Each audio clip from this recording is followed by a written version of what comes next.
Hello and welcome to our webinar, Integrating Web Applications with Databricks Serverless Compute. My name is Susie. I'm head of marketing here at Blueprint. If you're unfamiliar with us, Blueprint is a data intelligence firm specializing in data engineering, AI, governance, and cloud cost management. We've been a trusted Databricks partner since 2016, and we're the 2024 Databricks Data and AI Governance Partner of the Year. Pleasure to meet you. Today, I'm excited to introduce our guests, Corey Hendon and Shannon Louder. Hi, guys. Shannon's one of our solution architects and a Databricks champion. Corey is our director of tech delivery at Blueprint, and both are typically heads down on client work, but today they're bringing us some of the most up-to-date knowledge on data apps. So we're excited to have you guys here. Before we get started, a quick housekeeping note for those attending this webinar. You can submit your questions throughout the event, regardless of the platform that you're on. However, we're going to wait to answer those questions until the end, unless there's immediate clarification that's needed. All right, I'm going to hand it off to Corey. All right, thanks, Susie. Thanks everybody for joining, and I'll jump right in here's kind of the agenda of how we're going to talk through this today. We're going to start at the 10,000-foot view around motivation for data apps in general. And as we progress through the slides here and the demos we'll get a little more fine-grained detail about things like components of data apps. Why would I do something like this in Databricks? A real demo showing an app and some code and some Databricks features. Connection types and examples where you've got actual code snippets that you can reuse, and then some key takeaways that we've seen from working with many clients in their Databricks environments and their data apps that they deploy to production. So starting at that 10,000-foot view, how do we get value from data? Before we even talk about the technical details of launching something to prod, what makes data valuable? Where does it come from? Is it from collecting data?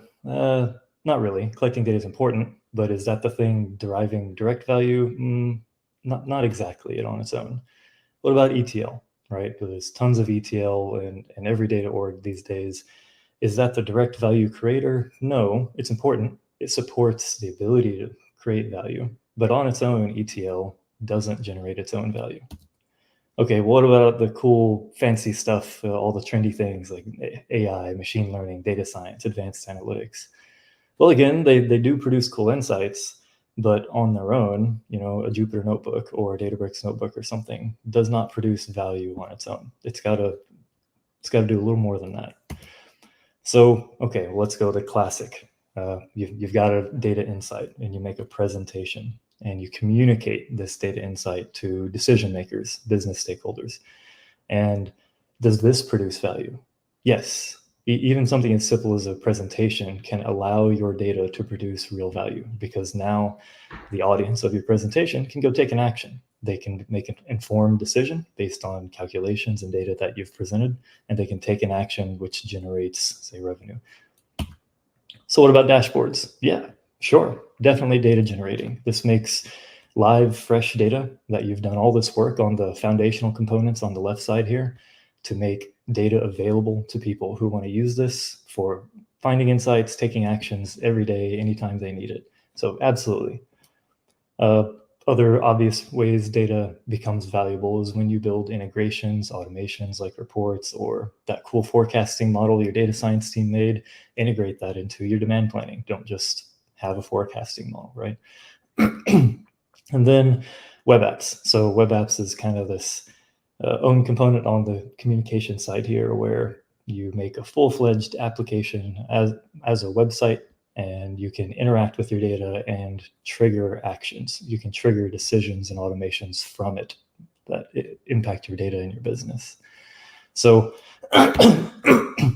what we see here in all the industries where we help people and we do all the years of consulting, and was it 8+ years or something as Databricks partners, is there's a value gap in data orgs, where getting from the foundational components and POCs on the left and crossing that value gap and setting up the communication in a way that it actually enables decisions to be made and value to come from the data products that you've put together. And today, Setting the stage here, we're going to focus primarily on these web apps and data apps specifically. So what are the popular tools to bridge this value gap? It's a tough one to do, right? You've got a data scientist, an analyst, an engineer who's found some awesome insight in their data. How do I put that in front of someone? How do I communicate this in a way, preferably reusable, that enables actions and value to come from this? Well, there's a bunch of tools. He's just showing some of the most common frameworks for this. These engineers usually are Python people, so these are all Python tools. And I've just plotted here how many GitHub stars the repos have. And yeah, there's some common ones. They continue to grow. But the challenge isn't this part anymore. This part of the data gap is pretty well solved, right? It's easy to stand up a Streamlit app. The real challenge is with these teams, my local Streamlit app turning into a deployed Streamlit web app on real infrastructure that is supported by my IT team with SLAs and accessible by the business, not just on my laptop. And that's the remaining challenge here in this value gap. So how do we make the value gap easier? Well, in a platform like Databricks, we've already seen some progress on this. So the classic presentations, it's not a one-to-one, it's not a replacement, but we have notebooks now, right? And notebooks have been around a while, but they've gotten better significantly over the recent years, where we've got really nice markdown capability cells, so you can tell a story, you can present information, not just code. There's widgets to make them a little more interactive. I can rerun a calculation with a drop-down box. That's pretty helpful, especially in like presentation mode. These are still more technical things. A notebook, there's code in it. There are going to be stakeholders who don't want to see that, and that's still a real thing. But for some of those parts of the presentation layer, notebooks are a helpful way. They don't replace PowerPoint, but that's okay. It's a supplemental thing. So what about the dashboard space? Well, Databricks has dashboards too. This is a feature that's been around for a while. Cool thing about dashboards in Databricks, yes, you get the fresh data that accessible for anybody who pulls up the dashboard URL. They can see current state view, but also it's managing auth through Unity Catalog, right? So you already have Unity Catalog managed and configured for your data estate, right? Access is already controlled. So when you share that link, it's just leveraging Unity Catalog to say, okay, Corey signed into the dashboard and Corey is not allowed to see credit card numbers when he pulls up that dashboard. So I'm going to go ahead and activate the masking, right? Because Unity Catalog is configured this way. So you don't have to have all the headache of setting up auth. You just use what you already set up in Databricks. So the third one, web apps, is the new feature that Databricks announced late this year. It's, I think, public preview now, and they're trying to go GA by the end of the year, I believe. But web apps turn into Databricks apps, where you get those same benefits of auth around Unity Catalog to manage permissions with your data apps, but you don't have to go build authentication layers for a web app. You can just leverage what you've already got because it's in the Databricks platform. And then again, data apps give you this extra ability to take actions, drive value, make changes, make business decisions from the click of a button in your data app. And that's a pretty cool, pretty exciting thing. So yeah, I'll hand it over to Shannon here to talk a little about some terminology. Thank you very much. So let's start off with the terminology just to help clear things up a little bit. So what is a data app? So any application that's powered by data or insights from that data to allow you to make some kind of decision. The example you see here is Robinhood. It's stock market information, it's prices, it's dates, it's data. And I'm actually going to skip to the third column for next. What's a web app? Well, that's any application that interacts with internet attached resources. And then if you bring these two things together, that gives you that becomes a Databricks app. So while you could deploy it elsewhere, now you get to deploy this directly in Databricks with all of the fun UC controls in place. Okay, when should I make a data app? Reporting and dashboarding is still the most common application we see. You've always got those reports or those dashboards that you need to put in front of less technical users. Giving them direct access to Databricks sometimes is intimidating, it's a lot to take in if you're only there to see a specific report or see one or two dashboards. Well, if you wrap that up in a data app, you can just expose those assets that the people need to see without all the fluff, without the code, without scaring them off. If you need to kick off processes interactively, think about data quality. Surely somewhere in your data quality process, you've got a remediation step. Data that simply can't be fixed by automated methods, and you need a human to come along and clean up the data. Well, how do you continue your processing after that clean data is ready to go? Well, now you can make a simple push button app that your data quality folks, when they're done and ready for that data to move on, just click the button and the process continues. And finally, this is the one that everyone wants. You want your AI, your ML, your LLM, your data science app. You want prediction, you want optimization. You want to automatically do something based on your data. So the patterns within your data. So these are the top three. I'm sure there are others, but these are the top three categories. Yeah. Okay, so let's talk about some real use cases here. We've worked with retail customers who need help tracking inventory, getting inventory from warehouses to the individual stores. They want to know what should be carried where. All of this can be or has been transformed into data apps. Manufacturers, doing predictive maintenance has become key, especially for a large Midwestern tractor manufacturer. This is critical. For our finance folks, fraud detection, transaction monitoring, looking for outliers. Anytime someone spends above a certain amount in a location they've never been before, probably want to alert someone to take action on that. That's a data app. In healthcare, being able to minimize patient readmissions, knowing ahead of time which patients may be more susceptible to readmission. When should you spend more time on testing or less time on testing? All of this can be wrapped up into a simple data app.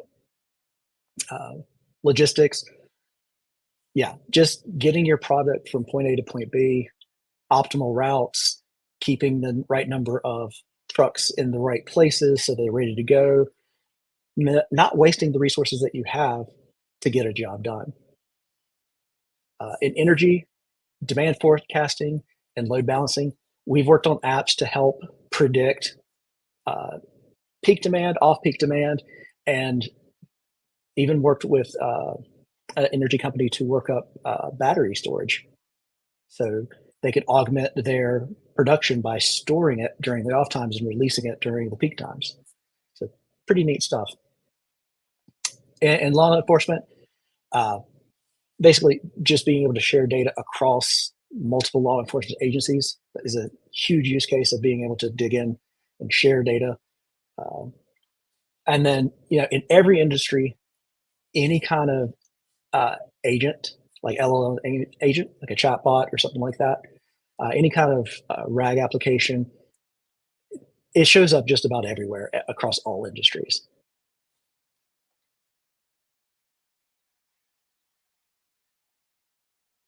And then back to Corey. Cool. Thanks, Shannon. Yeah. So again, basically every industry has applications here, right? When it comes to data apps, do I need it? The answer is probably yes. It's just comes to, how to identify the spots. So now we've seen how critical they are in industry and why this pattern is something important to talk about. So let's talk about the components of data apps, like architectures. And here we go. So keeping it really simple. These architecture diagrams can always explode in complexity, but just keeping it simple for concepts now. The architecture of a web app starts with a user making a request to, hey, I want to see a website, right? And that's over here on the left. Maybe it's a tablet or a browser or phone, whatever. They're making that request to a web server, right? So the web server has to serve that website to them. So this is usually a VM in the cloud somewhere. Hey, maybe it's on-prem, whatever, but there is a computer somewhere that responds to that request to give them a website to look at. Well, this being a web app means unless you're serving static pages, there's something more you need, right? So your web server is going to make requests to an API layer. That API layer is often its own VM somewhere. It's Azure or GCP, doesn't matter, on-prem, but there's a computer somewhere that handles your API requests. It says, hey, there's a user on the app and they want to see sales for the Southeast region, not the Southwest region. So this API layer is going to go connect to your data, run a query, grab the Southeast, not the Southwest data set, transform it a little bit on this computer, and send it to the web server to generate new web page to send back to your user. And just another thing to point out is each step here has its own authentication that you have to somehow say, I know what user is here, what they're allowed to see in my data, what APIs they're allowed to call, what components of my app they're allowed to see. So relatively straightforward, just a few pieces. Of course, it can be more complex, but for discussions, we can just start here.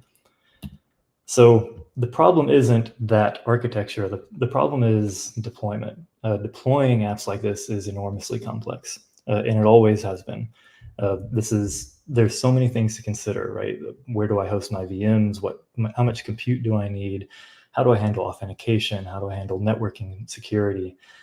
This is a tiny subset of the icons you're going to have to be familiar with to really take something like a data app or a web app to production. And the problem is the people who have these insights in your organization, these data insights, your data practitioners, they don't usually know these tools. And when they take their Streamlit app or their Gradio app or whatever it may be and try to deploy this somehow, it's a very large step, a steep learning curve. It usually means you got to go request budget, build a team, and have like 6-month timeline. Pretty big steps to call something like this going to prod and making it available to the business. And not to mention your data scientists and analysts probably don't want to go learn Kubernetes right now. They want to go train models and find insights. So yeah, the common pattern in every client we've worked with in this space is deployment. It's not finding the insight necessarily. It's the deployment of a tool that can be leveraged to generate value. So how does Databricks come into the scene in this space? Well, recently with the launch of Databricks apps, you can have a Databricks app simplify all of this deployment, which is a really big deal for any data science team or ML team, AI team, right? By having Databricks help you with auth, your web server, your API layer, and your data, of course, because it's already Databricks, and propagating your auth all the way through just based off the Unity catalog that you already have configured. Because you're in Databricks, you've already got it there, it's all under your control, and you can now just take advantage of that and propagate it through. We could have a whole series of webinars on auth and the complexities there, and how you definitely don't want a hacky data scientist like maybe me to pretend to build a simple auth to get you off the ground.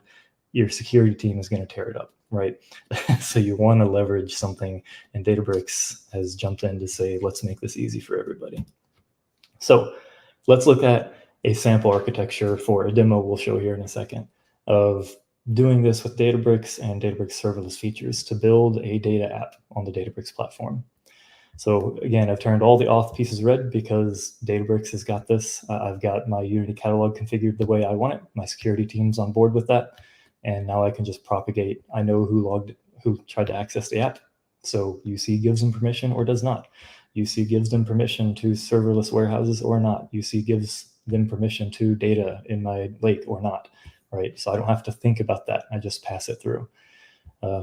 The web server and the API, these machines with literally like 2 clicks of a button now in the Databricks apps feature launched in serverless.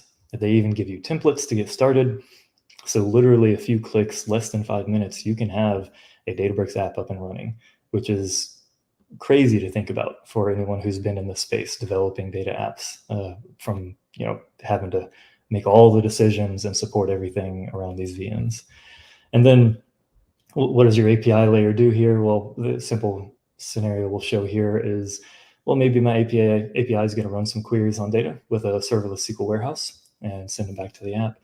Maybe you click a button and you take an action, and that action will launch a Databricks serverless workflow.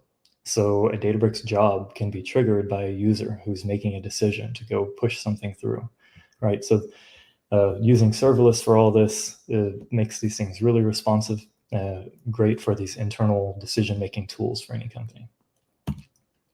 So why use Databricks apps in a scenario like this? The biggest thing here is by far security and governance end-to-end with your Unity catalog. It just makes all of this significantly easier. And it gives you patterns that you can reuse across all your projects without the, the iterations with IT security for how did you design this? What's your pattern? What's the architecture? Is it approved, right? You're using something already approved. That's a really big deal.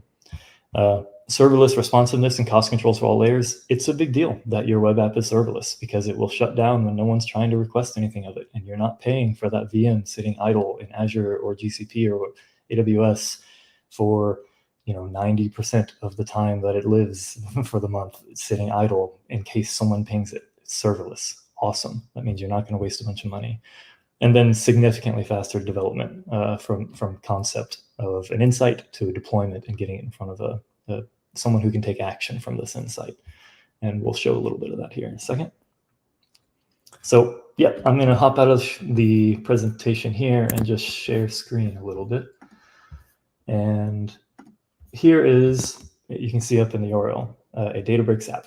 This is something I built literally in an afternoon, first time touching the technology, very easy to get going. I chose a Streamlit one. You can see in the URL there, possibly. I don't know how small it is. But if you haven't seen Streamlit, super easy web page. As a data scientist, I can make a web page. So this kind of mock scenario we're playing around with here is, let's use a New York taxi trips data set. And let's pretend the business user ultimately wants to come up with some surge pricing. Okay, well, step one, they want to do some clustering. Then they want to analyze those clusters and decide, am I happy with them? Do I want to move forward with the process? Maybe train forecasting models on the clusters, evaluate some surge pricing algorithms and models, and then make a decision. Do I want to deploy this in like some shadow deployment in my staging or prod environment to assess, do I like what it's doing, right? But the key here is a less technical person has the ability to jump in, see some data, and take some action. So simple scenario, hey, maybe I'm a business person and I know you got great data science and algorithms, and I don't care what silhouette score tells you. I'm telling you that in the business, the trip distance and fare amount are not important in how we cluster these. What's really important here is the pickup zip code and the drop-off zip code. And I know that in New York, we need exactly 6 clusters. Nothing else makes sense, right? So they can come in and they can make those choices, and they've got a button. This is what makes this a data app now. It's not just looking at data. I can click this button and we do this live, and immediately what this has done, it has launched a Databricks workflow in my workspace to go run my clustering algorithm, write results to Delta tables, and make it available for the app to read. So this one runs about 1.5 minutes. I've got a little timer here showing the user, hey, you can see it's running, it's almost done. But while that's going, we can go here and we can see, this is the definition of the workflow that I clicked. You can see here, it's actively running right now. So clicking that button kicked off this Databricks workflow. So in this case, I'm clustering whatever it may be. It's really simple integration thanks to the auth made available in this feature. And again, serverless here. So this was really quickly able to set up a VM a cluster and run code without having to wait for that startup time you often see. So while that's running, let's go, okay, let's pretend that's done. Let's go to the next step. I'm a business user and okay, I created some clusters. Let's analyze them. Let's decide, do I like these, right? So a cool part about data apps like this is this ability to, I'm going to go run a query and I'm going to get the results from this simulation and bring it back to you. And you can take a look at, slice it however you want. And here we go. So that was starting SQL Warehouse took a few seconds and then it ran this, but now the warehouse is up. But yeah, maybe let's take a look at the zip codes and see what are some stats about the different zip codes that were critical to them. What's the average representation of clusters in each zip code? You can view it a few different ways. Maybe you want to get really fancy and go with some 3D visualizations, allow them to really explore their data on the clusters they chose and they designed, so they can really understand the decisions they're making and how it'll impact the business. And do various analysis. And of course, there's a download button, right? A business user looking at data, they want to bring it into Excel. Let's enable it. Let's give them everything they need to do their job and do it well. And really easy. Again, this is one afternoon setting all this up.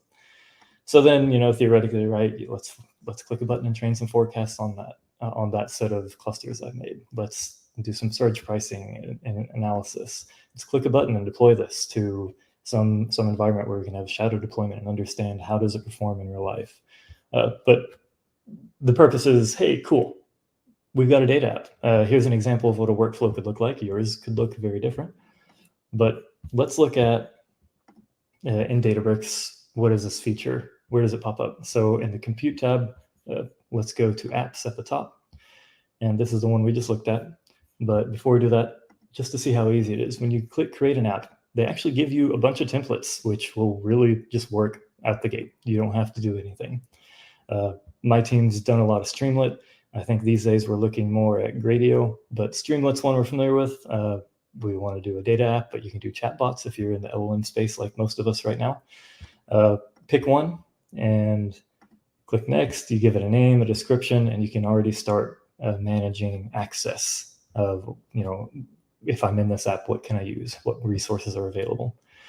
I do want to point out this, keep this in mind when you think about level of deployment and scale. This is not a huge VM for a web server, but what we see in our experience at Blueprint, these data apps don't usually have 1 million users, right? It's usually an internal tool to a specific team to support decision-making and process, or it could be an external tool with a limited set of users that are jumping into it. So this is absolutely sufficient. I'm curious to see, though, we'll be watching as this goes GA, how this might change. Yeah, so without creating new, you can see this one. I won't spend a ton of time on this, but just cool things to call out. I can see when I click on it, the app is up and running. This is serverless, so it's not charging me just because it's green. It's only charging me when I'm doing things to it. Here's the link to open up the one we just looked at.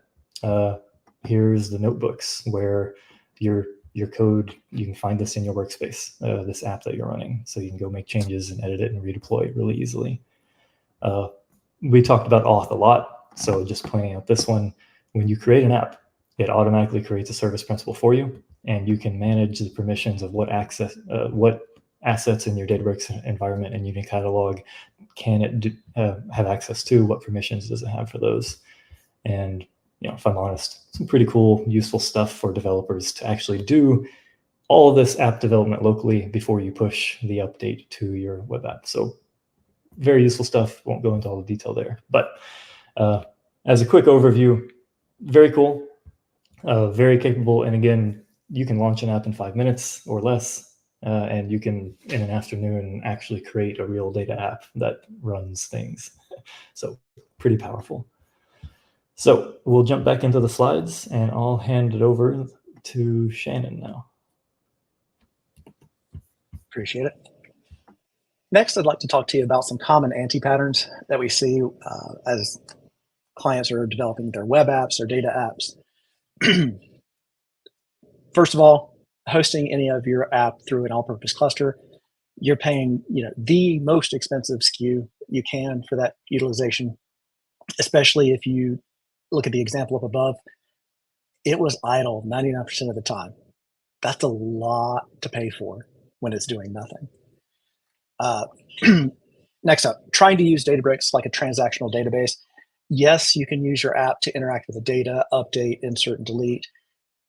Don't expect it to be transactionally consistent. If you had to update table A, then table B, and if table B fails, you want to roll back both, you're not going to be able to do that easily. You'd have to write something custom to make that happen. Also, Databricks was never intended for that really tiny read-write update. It was made for big data, not small data. So just keep in mind the proper tool for the proper job. Next up, using views when that data rarely refreshes. It's a lot less expensive if you implement some kind of cache. It can be to an Azure table if you're in Azure. It can be a file in S3 with like the latest version of a certain data set. Remember, most people, when they're hitting the web app, they want it to respond immediately. They don't like waiting around. So the more you can cache, the quicker you can serve, the happier the end user will be. Next, patternless deployments. If everybody is building their own web apps in their own way with their own, maybe one person's in Gradio, the other's in Streamlit, maybe one person builds their jobs one way, someone else builds them another. It's really hard to maintain. Every time you go through an app deployment, you're going to have to check every little thing. But if you start sharing, okay, we're going to standardize around Streamlit, and then you standardize around, here's how we're going to do our data access, here's how we're going to do our model access. Standardize how you're doing each of those things. Make it parameter driven. It'll be a lot less code to maintain, and you'll get a lot more done in a lot less time. Using synchronous access patterns. In Corey's demo, you saw as soon as you click the button to gather that data or to run the simulation, you saw immediately, hey, this is going to take about 1:35, and you see that little 5-second counter counting up the time to let you know, hey, it's actually doing something, give it some time. That's asynchronous. It's, hey, computer, go do something. While you're doing that, do this other thing. And Corey showed that off beautifully. So no demo needed for me. The opposite, let's say you had that push button process in your data remediation. You've made the changes. You're ready for the process to begin. You hit the button and the screen locks because the next step in the ETL process may take an hour. Well, that app will appear to be hung up that whole hour if you try to access it synchronously. But you can also do the same thing by saying, run now and have that job kick off in the background. It gets you a process ID or a run ID. You can then intermittently, you can poll, hey, is it done yet? Is it done yet? Rather than locking up the app to do so. Yeah, this is one of the number one things for end user. Keeping them happy is very important. This is going to keep them very happy. The last main problem I see is not working with IT and security teams. Building something, deploying it, IT never knows about it. Once they do discover it, you got a lot of explaining to do. It becomes a much harder process to work with security after the fact. This really applies more when you're not using the Databricks apps. This is when you're hosting your own VM or such to backend your data app. If you've built it all, yeah, security has a field day with that. Next up. Connection types. Okay, time for the details. So you can connect to Databricks in 3 main ways.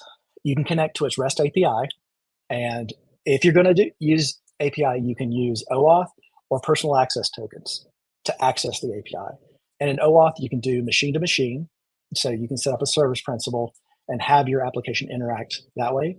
Or you can do user to machine, which is really nice if you're wanting to use pass-through credentials to perform some action. Now, REST is nice, but I prefer to get more done with my time. So I'm a bigger fan of SDKs.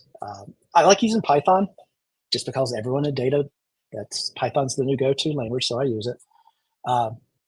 Actually, after this, check out the slide deck. These are links. These will take you directly to documentation on the connection types. If you have questions, let me know. It's a fun topic. But back to the SDKs.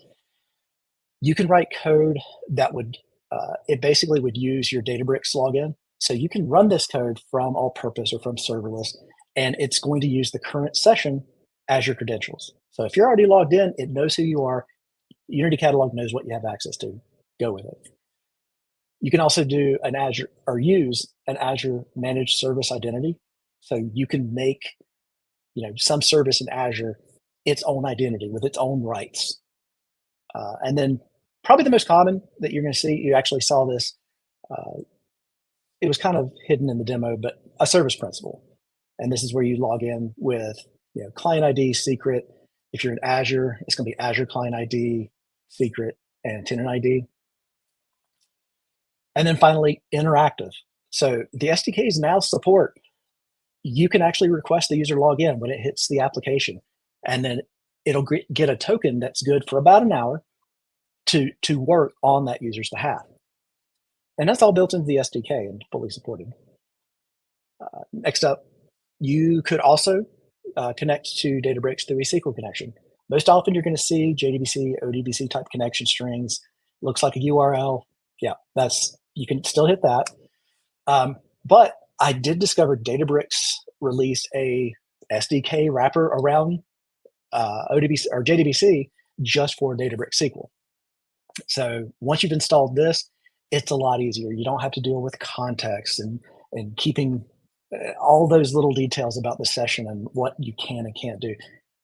All of that's handled. If you're using it, it only supports PATS and OAuth, just like the API connection. I haven't found a way to get it to do interactive or Databricks native yet. Not to say that it won't be added, but for now, I just haven't seen it. Next, let's dive a little deeper. So right here is a simple example of using the SDK, and you can tell it's Python.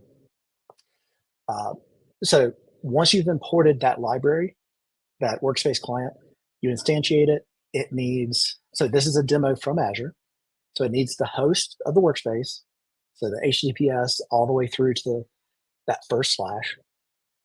Then it needs I'm doing a service principal here. So I need the client ID, secret, and my Azure tenant. And then I do have to tell it which of the auth types I'm using. I do have to let it know I'm going to do an Azure client secret instead of just client secret. Once you've done that, anything you're doing through the UI, sorry about that, anything you do through the UI is backed by an API. So this is just a wrapper for that. Once you have access, you can call client.jobs.run now, pass it a job ID, kick it off. You can query your UC tables directly. Once you have your client set up, do anything that you would do through the interface itself, and it's available to you. SQL connections. This time around, I figured I'd do a token auth situation. So this is a PAT example. You'll notice from Databricks import SQL. This is that Databricks-SQL-connection library I told you about. You define your connection as a server, the host name. For some reason, this one changes a little bit. You don't include the HTTPS, just the domain name here. HTTP path. If you've ever used this in in Databricks SQL before, you'll notice instead of having a server name or something like that, or you've got this path here that gives you the path to a certain SQL warehouse. And in this case, that happens to be the ID of one of our serverless instances. And last, passing your access token. And once that runs, do whatever you want with the connection. Connection.execute, you want to run a command. You can insert, you can update, you can delete. Anything you would do directly in Databricks SQL, you could do with that connection object once it's instantiated. So these are just examples. Like Corey mentioned before, I could spend days talking about auth and all the different nuances to it. And it's such a pain. Yeah, it's such a pain. All right, so I do have some key takeaways for you. These Databricks apps, they're perfect for bridging that gap between the data you have and deriving some value from it. As a sub point of that, think about what Corey said about the environment it's going to run in. 2 cores, 6 gigs of RAM. If you know that's not going to be enough, if you got a little beefier app, you can still use a lot of what we talked about here, but you are talking about managing your own infrastructure, whether it's on-prem or cloud. It's just one of the ways you would decide between those two. Again, another pro for using Databricks apps, you've got Unity Catalog. Your data governance is already set up. Why not reuse it in more ways? I can't count the number of times in the past we've had customers stand up new data in Databricks that's super valuable, and then they have to work even harder to secure the data. And this is pre-Unity Catalog.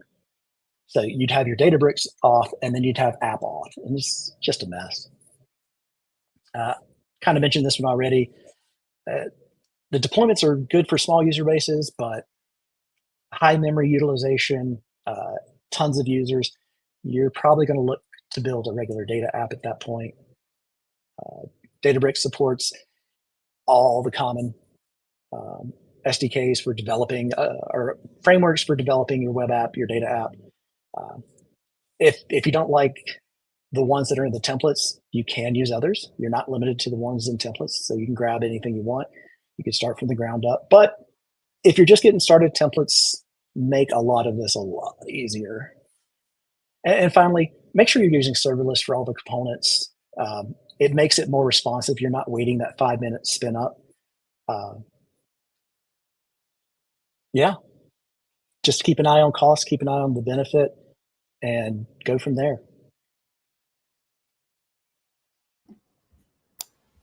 Cool. Well, yeah, I think that was the end of the takeaways here. So Susie, I see you jumping back on camera now too. But yeah, pretty cool features. Covered a little demo and where these come up and how they're basically something every industry is looking at in some way. So definitely be thinking about where it comes in yours and how to leverage this new technology to make it valuable. How do you bridge that gap and make your data produce value for the company? So yeah, over to you, Susie. Awesome. Thank you, Corey and Shannon. This is awesome, you guys. I didn't see any questions in the comments, so you still got about a minute left if you want to submit any. Otherwise, any questions that come in after the event, please still send them over. We're happy to help answer and support you guys in your journey with Databricks and with data apps. That's it for today. Just a reminder, next week we do have an Ask Me Anything with Shannon here, one of our Databricks champions. So come with your questions. You will submit those questions beforehand. He'll be ready to answer those live with you. Normally you wouldn't get this time with Shannon, so we are offering that free hour for participants to join on and just have that discussion together. All right, folks, thanks again for joining, and we'll see you next week. Thank you.